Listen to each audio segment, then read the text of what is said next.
My name is Olivia, and I'm a senior in Silliman, where I'm studying global affairs.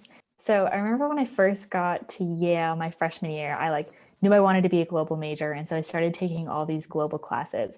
And one of the first things that I learned was that in global affairs, there's like these two schools of thought. There's the tragic school of thought, and then there's the Whig school of thought, which are like silly sounding names. But basically, these two schools of thought are ways of describing like the ways that like war and conflict progress. And so one says, like, over time, people will get better. Like, people will learn that war is a bad thing. They'll like learn that democracy or whatever it is like a good thing. And over time, like, people will become more peaceful and like more prosperous and whatever. And then the other school of thought, which is the tragic school of thought, aptly named, says that like over time, people are essentially just like tragic and flawed. And no matter what we do, like there will always be like war and conflict and strife. And like the best we can do is kind of just go through these cycles of it, always knowing that there'll be like another phase to it. Um, and I was like, not super happy when I heard about that school of thought, because it's kind of just like sad to imagine like us as individuals and like us as a human race as just like tragically flawed and like constantly at the mercy of like whatever sin or whatever bad things are going on in the world.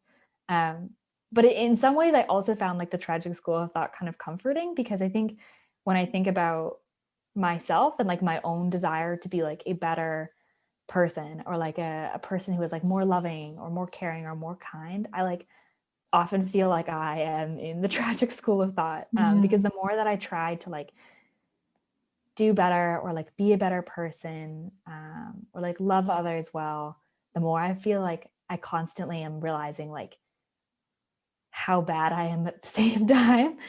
So the more I learn like how to love someone, the more I realize like how much I wasn't loving someone before. And so I sometimes feel like trapped in these patterns of constantly realizing that like what I do will never be good enough.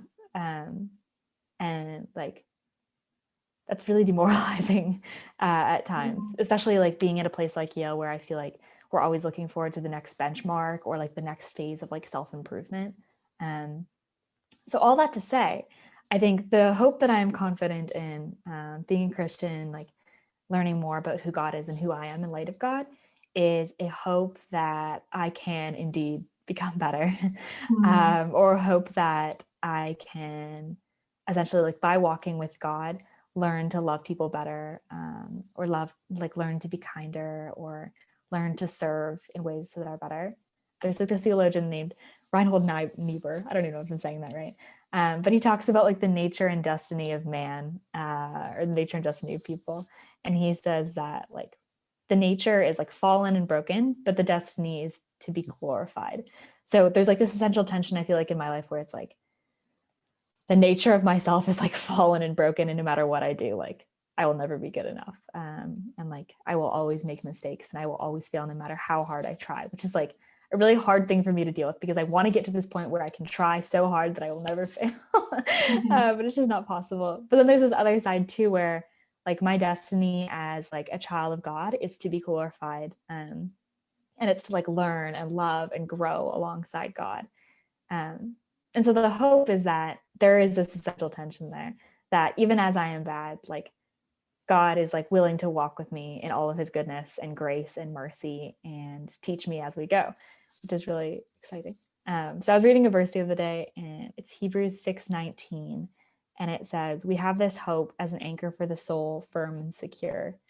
And one of the things, even in the last week, that I've been doing is just like meditating on this verse and like literally standing on the ground and feeling like the ground just as this like unmoving force, that no matter what I do, like the ground will always be under my feet. And it feels like the same for God. Like no matter how much I sin, or no matter how much I mess up, like God is that ground beneath my feet that'll always be there as this hope or this anchor for my soul, firm and secure.